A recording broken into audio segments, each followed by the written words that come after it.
장병의 시간.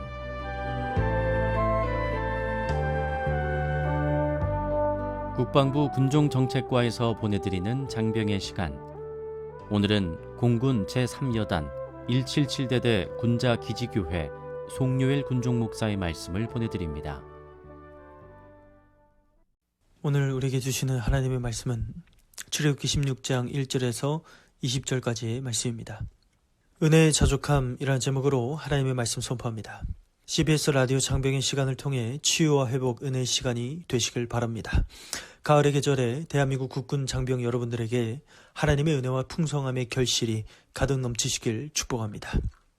10년 전 제가 신학교 2학년 시절 때에 교회에서 첫 사역을 시작하게 되었는데요. 제가 처음으로 본국을 받았을 때 전율이 흐르고 알 수 없는 감격이 있었습니다. 세상의 돈이 아닌 거룩한 하나님의 성전에서 받는 그 돈은 거룩한 돈이며 세상에서 제일 가치 있는 물질로 생각하였지요.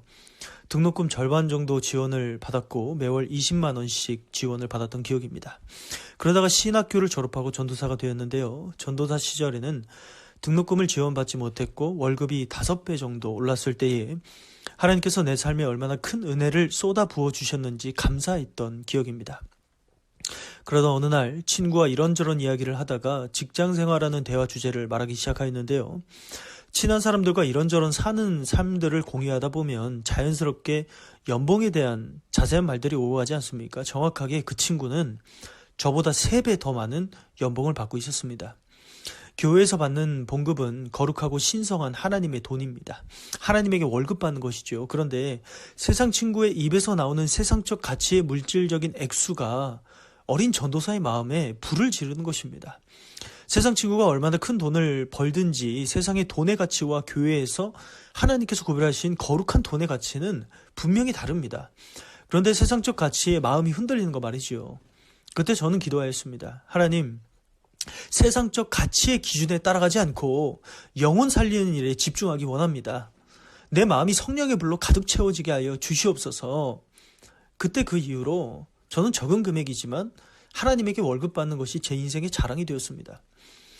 제가 신학교 2학년 시절에 군종장교 사관후보생 시험을 치르게 되었는데요. 국어, 영어, 사회, 국사, 국민윤리 5과목을 시험을 봤는데요. 그때 당시에 전국 신학생들이 동시에 시험을 보게 되었습니다. 1차 시험에서는 그중에 45명만을 점수 순으로 순번대로 자르게 되고요. 2차 시험은 면접이었습니다. 그중에 최종 후보자 15명을 뽑게 되었습니다. 마지막 3차 관문은 신체검사인데요. 2차 최종 면접까지 합격을 했음에도 불구하고 신체적으로 부적합하면 최종 합격을 탈락시키는 시험이었습니다. 저는 군종장교 사관후보생 시험에 합격만 하면 인생에 여한이 없겠다는 생각을 하였었지요. 막상 시험에 합격하니까 미국에 유학을 하면 좋겠다는 마음이 들었습니다. 또 유학을 다녀오니까 박사과정을 유학하면 좋겠다라는 생각을 또 하였습니다. 막상 박사과정에 입학하니까 졸업을 하면 좋겠다는 생각이 들었습니다. 계속해서 점점 세상적 가치의 기준이 높아지는 것이죠. 저는 충북 괴산에 있는 학생군사학교에서 장교 훈련을 받았었는데요. K2 소총으로 사격도 하고 20km 완전군장에 40km 행군까지 했었던 기억입니다. 장교 훈련을 받는 중에 훈련이 끝나서 정복을 입고 인관식을 준비하는 장교 후보생들을 보면서 참 부러워했던 기억입니다. 지금은 훈련생 전투복을 입고 있지만 나도 언젠가는 저 정복을 꼭 입어야겠다라는 생각 말이죠. 저는 대위로 인간하였습니다. 대위 계급장만 달면 참 좋겠다는 생각을 하였죠. 그런데 군생활이 이제 6년 차가 되어가니까 소령 계급장이 보이게 되는 것입니다. 세상적 가치의 기준이 계속해서 높아지는 것이죠. 세상적 가치의 기준이 높아진다는 것은 내가 이미 가진 것에 만족하지 못하고 내가 가진 것보다 더 좋은 것을 가지려고 하는 심리 상태이지요. 우리가 간부훈련을 받을 때나 신병훈련 받을 때 어떻습니까? 훈련 받으면서 내가 언젠가는 저 이등병 계급장을 반드시 달아야겠다는 생각을 하지 않았습니까? 훈련이 끝나서 수료식 가면서 부모님께서 나의 계급장을 달아주실 때 가슴이 벅차올랐던 그런 기억들이 있지 않습니까? 우리가 살아가는 모든 인생들 마찬가지입니다. 내가 그토록 꿈에 그리던 목사 안수를 받았던 기억, 어떤 기간에 원장이 된 것, 국가고시를 패스해서 의사가 된 것, 대학교나 대학원을 졸업한 것, 살아가는 사람과 드디어 결혼에 골인을 했던 그 감격했던 순간들이 있지 않습니까? 그러나 세상 바라보며 세상적 가치의 기준이 계속해서 높아지는 것입니다. 나보다 더 잘 되고 진급이 잘 되는 사람이 보이는 거예요. 나보다 더 큰 목회를 하는 목사님들이 보이는 것입니다. 나보다 더 실력이 출중한 의사 선생님들이 보이는 거예요. 나보다 더 명문대를 나온 사람이 보이는 것입니다. 내 배우자보다 더 좋아 보이는 다른 사람이 눈에 들어오는 것입니다. 사랑하는 그 한 사람이면 충분했던 그 마음이 있지 않았습니까? 그 마음이 변하는 거예요. 상대방의 집안이 눈에 들어오는 것이고요. 상대방의 성격이 눈에 들어오는 것입니다. 상대방의 물질적 상황이 눈에 들어오는 것입니다. 자녀를 키울 때도 어떻습니까? 내 자녀를 출산할 때는 건강하게만 태어나면 좋겠다는 마음을 가집니다. 이제 태어나면 걷기만 해도 박수칩니다. 걷기 시작하면 엄마 아빠만 말해도 박장대소라고 얼마나 좋아했습니까? 그러나 이 자녀가 초등학교를 들어가기 시작한 이후부터 내 자녀가 아닌 공부 잘하는 다른 자녀가 눈에 들어오는 것입니다. 자녀가 대학을 졸업해서 사회활동을 시작하면 주변 사람들의 자녀가 부모에게 잘하는 모습이 보이는 것입니다. 다른 자녀들은 이렇게 해주는데 내 자녀는 왜 이렇게 안 해주냐고 말하기 시작하고요. 반대로 자녀들은 다른 부모는 이렇게 해주는데 왜 우리 부모님은 이렇게 못 해주냐는 말을 시작하게 합니다. 세상은 먹고 마시는 것에 행복을 누리려고 하지요. 내일의 성취에서 만족을 누리려고 하는 것입니다. 또한 행복한 결혼 생활을 통해서 기쁨을 누리려고 하죠. 실제로 그러한 것들이 내 인생들의 그 삶의 질과 정서적 안정, 행복을 주기도 합니다. 전도서 2장 24절에 말씀하죠. 사람이 먹고 마시며 수고하는 것보다 그의 마음을 더 기쁘게 하는 것은 없나니 내가 이것도 본즉 하나님의 손에서 나오는 것이로다.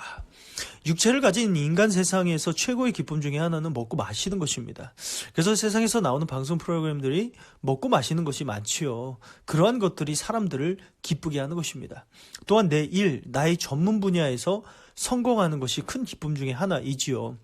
군에서 진급하는 것이 가장 큰 기쁨입니다. 최고의 영광이며 명예입니다.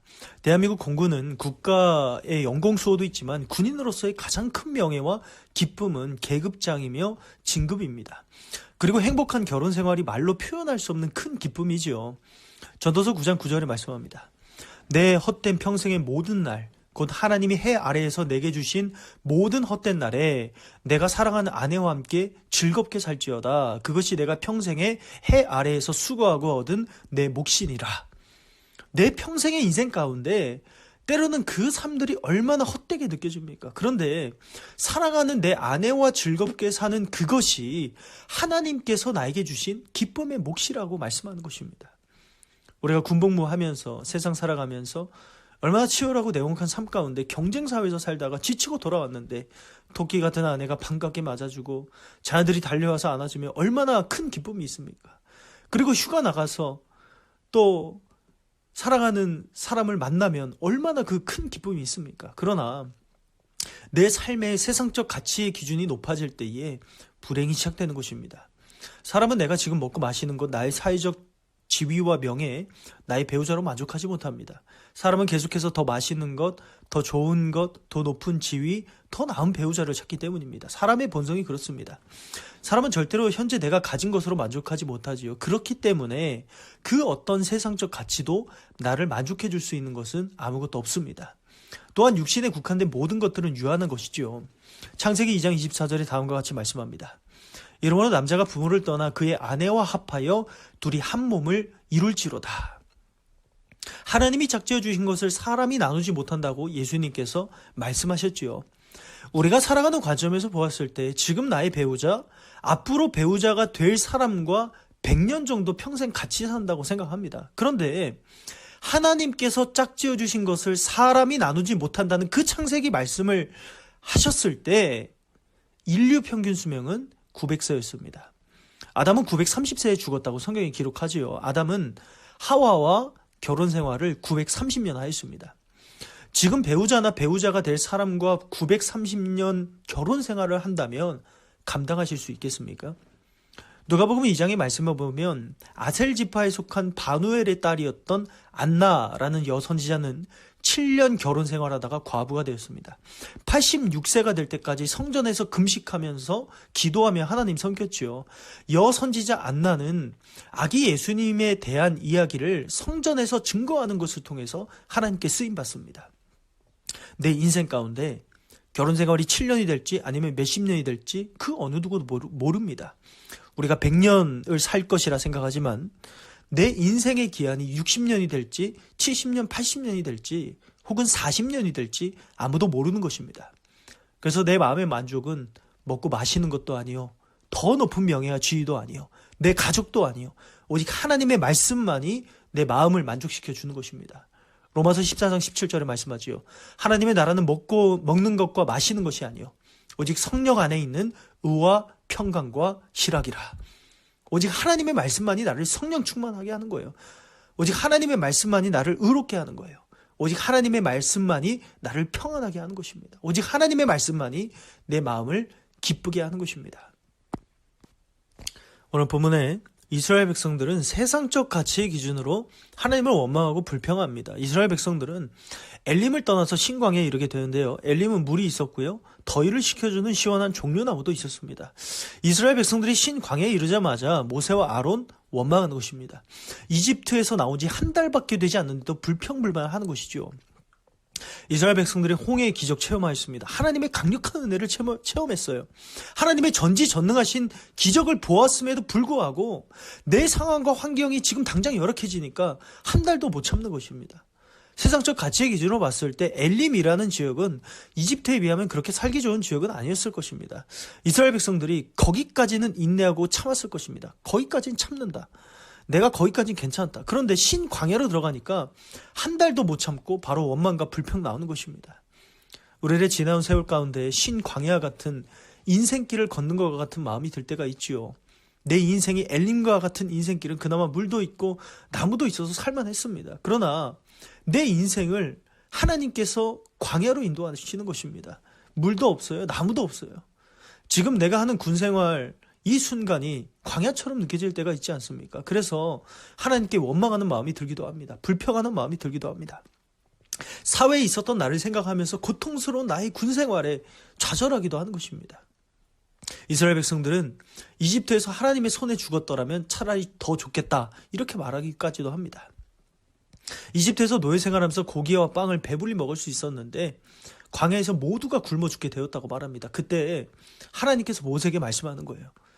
내가 하늘에서 양식을 비처럼 내려주겠다.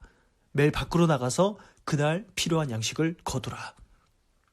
하나님께서 때로는 우리들의 광야와 같은 삶 가운데 힘들고 지친 상황, 어려움들을 채우기도 하시는 분이십니다. 모세와 아론은 이스라엘 백성들에게 이집트에서 인도해내신 분이 하나님임을 알게 될 것이라고 말하지요. 하나님의 영광 볼 것이라고 말합니다. 하나님께서 이스라엘 백성들이 불평하는 소리를 들으셨다고 말합니다. 그래서 하나님께서 저녁에는 고기 먹게 하시고 아침에는 빵을 실컷 먹게 하실 것이라고 말합니다. 아론은 이스라엘 백성들에게 하나님 앞에 가까이 나아오라 라고 말합니다. 이스라엘 백성들은 광야를 바라보는 거예요. 그 광야에서 하나님의 영광의 광채가 구름 가운데 나타났다고 말씀합니다. 우리는 하나님의 은혜를 받은 자입니다. 지난 세월을 돌이켜볼 때에 기적 없이는, 은혜 없이는 내 삶을 살아갈 수 없었던 것을 고백하지요. 나에게 주어진 은혜가 얼마나 큰지 모릅니다. 때로는 나에게 주어진 것들이 너무나도 많아서 세상적 가치들이 수없이 많이 들어와 있을 때 하나님께서 인도하시는 삶으로 나아갈 때에 나에게 조금 부족한 것이 생길 때 상황과 환경이 달라진 군생활 가운데 마음의 불평과 원망이 생겨날 수 있습니다. 그러나 우리가 인생의 어려움 가운데 있을 때 하나님 앞에 가까이 가야 합니다. 하나님 앞으로 나아가야 합니다. 하나님 앞으로 나아갈 때에 그 광야에서 하나님의 영광이 나타나는 것입니다. 하나님의 광채가 나타나는 것입니다. 내 삶의 기적을 행하셨던 하나님, 하나님의 영광이 고기를 먹을 수 없는 상황, 빵을 먹을 수 없는 환경 가운데서 놀라운 일들을 행하시는 거예요. 광야에서 고기를 주시며 빵을 공급해 주시는 전능하신 하나님의 은혜가 내 삶에 임재하게 되는 것입니다. 마태복음 6장 31절에서 33절에 말씀하죠. 그러므로 염려하여 이르기를 무엇을 먹을까, 무엇을 마실까, 무엇을 입을까 하지 말라. 이는 다 이방인들이 구하는 것이라. 너희 하늘 아버지께서 이 모든 것이 너희에게 있어야 할 줄을 아시느니라. 그런즉 너희는 먼저 그의 나라와 그의 의를 구하라. 그래야면 이 모든 것을 너희에게 더하시리라. 하나님께서 나의 필요 아십니다. 나의 부족함 아십니다. 하나님께서는 세심한 분이십니다. 우리의 머리털까지도 셀 수 있는 분이라고 말씀하지 않습니까? 부모님이라도 자녀의 머리털 개수까지 아는 부모님은 없지요. 그러나 하나님께서는 내 삶의 필요들 정확하게 채우십니다. 하나님께서 모세에게 말씀하지요. 이스라엘 백성들이 불평하는 소리를 들었기에 저녁에는 고기 먹고 아침에는 빵을 배불리 먹을 것이라고 말씀합니다. 저녁에는 메추라기가 날아와서 야영지를 덮었다고 말씀하고요. 아침에는 야영지 주변에 이슬이 내렸다고 말씀합니다. 이슬이 말랐을 때의 광야 지면에 작고 둥글며 흰 서리 같은 것이 있었다고 말씀하는데요. 만나였습니다. 하나님께서 가족 수대로 한 사람당 2리터씩 만나를 거두라고 명령합니다. 이스라엘 백성들은 만나를 많이 거둔 사람도 있고 적게 거둔 사람도 있었다고 말씀하는데요. 많이 거둔 사람은 남은 것이 없었고 적게 거둔 사람도 부족함이 없이 각자 필요한 만큼 거두게 되었다고 말씀합니다. 내 삶에 하나님의 은혜가 내려올 때에 그 은혜를 누리기 위해서는 우리는 더 열심히 살아가게 되지요. 더 큰 은혜 받으려고 노력합니다. 내 삶의 필요와 갈증을 채우기 위해서 열심히 일하고 노력합니다. 그러나 하나님께서 각 사람에게 필요한 만큼 부족하지 않게 채우신다는 것입니다. 만나를 거둘 때에 많이 거둔 사람도 남는 것이 없고 적게 거둔 사람도 부족함 없이 필요한 만큼 거두게 되었다고 말씀하지요. 잠언 10장 22절에 말씀합니다. 여호와께서 주시는 복은 사람을 부하게 하고 근심을 겸하여 주지 아니하시느니라. 하나님께서 복을 주시기 때문에 사람이 부유하게 되는 것이지 노력만 한다고 해서 부자가 되는 것이 아니지요. 하나님께서 주신 은혜에 대해서 너무 과한 욕심을 부리면 썩은 냄새가 나기도 하는 것입니다. 모세가 어느 누구도 만나를 아침까지 남겨두지 말라고 했지만 어떤 사람들은 모세 말을 듣지 않고 아침까지 남겨두게 됩니다. 그러니까 만나에서 벌레가 생기고 냄새가 나게 되었지요. 하나님께서 내 삶 가운데 내려주시는 은혜가 있습니다. 만나와 메추라기에 은혜가 있어요. 그러나 그 은혜에 자족하지 못하고 어떻게 해서든 만나를 많이 모아서 저장하고 잘 보관했다가 다른 사람들보다 많이 먹으려고 했는데 썩는 거 말입니다. 하나님께서 나에게 베풀어 주신 은혜에 만족하지 못하는 것이죠. 더 좋은 음식, 더 좋은 음료, 더 좋은 배우자, 더 높은 사회적 지위, 더 많은 재산을 갈망하는 것입니다. 대한민국에서 최고로 비싼 아파트에서 산다고 해도 만족하지 못합니다. 자기는 30평에 사는데 40평, 50평, 100평에 사는 사람들이 보이는 거예요. 하나님께서 내 삶에 필요한 은혜를 부족하지 않게 채워주시지만 하나님의 은혜가 내 삶에 단비같이 내린다고 할지라도 그것에 만족하지 못하고 만나를 버리지 않고 썩고 냄새가 나고 벌레가 생길 때까지 쥐고 있는 나의 모습은 없으십니까? 세상적인 것으로 나의 목마름을 채울 수 없습니다. 그럼에도 불구하고 세상의 것으로 내 목마름을 채우려고 하고 나의 욕심을 채우려고 하는 것 말입니다. 예레미야는 하나님의 말씀을 거부한 이스라엘 백성들을 꾸짖으면서 그들을 물 웅덩이로 비유하며 예언합니다. 예레미야 2장 13절의 말씀이지요. 내 백성이 두 가지 악을 행하였나니 곧 그들이 생수의 근원이 되는 나를 버린 것과 스스로 웅덩이를 판 것인데 그것은 그 물을 가두지 못할 터진 웅덩이들이니라. 이스라엘 백성들은 갈증을 채울 수 없는 이미 터진 웅덩이를 스스로 팠습니다. 내 갈증과 목마름을 채울 수 있는 분은 오직 하나님이에요. 생수의 근원은 오직 하나님입니다. 그러나 이스라엘 백성들은 하나님을 떠나고 죄의 웅덩이를 계속해서 파는 거예요. 죄의 웅덩이는 물이 담겨지지 않는 터진 웅덩이입니다. 아무리 채우려고 해도 채워지지 않는 거예요. 이 세상에서 그 어떤 최고의 배우자를 만난다고 할지라도 아무리 높은 사회적 지위와 명예를 얻었다고 할지라도 세계에서 가장 비싼 음식을 먹는다고 할지라도 채워지지 않는 거예요. 아모스는 하나님의 말씀이 없는 인생이 굶주리고 목마른 인생이 될 것이라고 말씀합니다. 아모스 8장 11절의 말씀인데요. 주 여호와의 말씀이니라 보라 날이 이를지라 내가 기근을 땅에 보내리니 양식이 없어 주림이 아니며 물이 없어 가람이 아니요 여호와의 말씀을 듣지 못한 기갈이라. 하나님께서 보내시는 기근은 밥이 없어서 배고픈 기근이 아니었습니다. 물이 없어서 갈증을 느끼는 기근이 아니었어요. 하나님의 말씀을 듣지 못하는 기근이었습니다. 때로는 가족이 있어도 외롭고요. 아무리 맛있는 거 먹어도 행복하지 않습니다. 아무리 사회적 지위가 높아지고 성공해도 만족 없습니다. 하나님의 말씀만이 내 마음을 만족하게 하는 것입니다.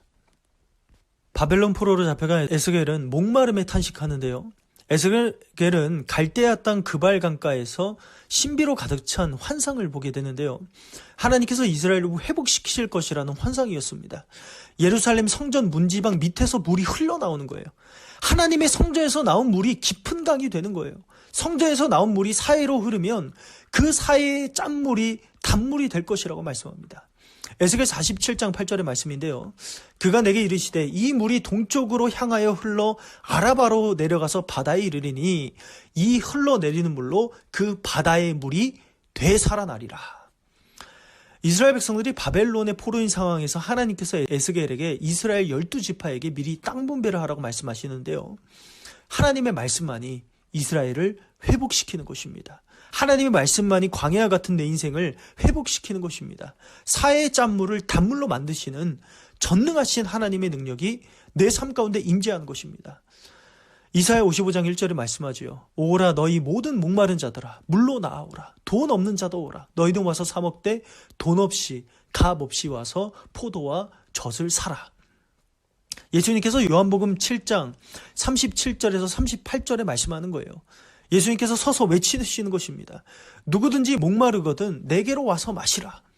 나를 믿는 자는 성경의 이름과 같이 그 배에서 생수의 강이 흘러나오리라. 예수님을 믿는 모든 자들은 생수와 같이 성령의 강이 흘러넘치는 거예요.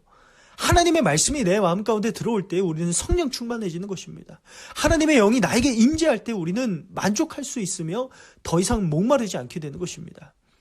사도행전 10장 44절의 말씀에 보면 베드로가 설교할 때에 성령이 말씀 듣는 모든 사람에게 내려오셨다고 말씀합니다.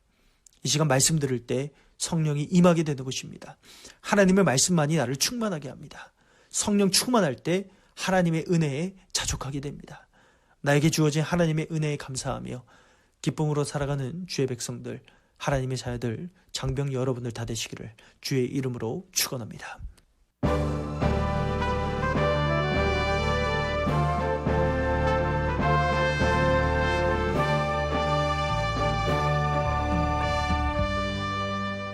국방부 군종정책과에서 보내드리는 장병의 시간. 오늘은 공군 제3여단 177대대 군자기지교회 송유엘 군종목사의 말씀을 보내드렸습니다. 장병의 시간을 마칩니다.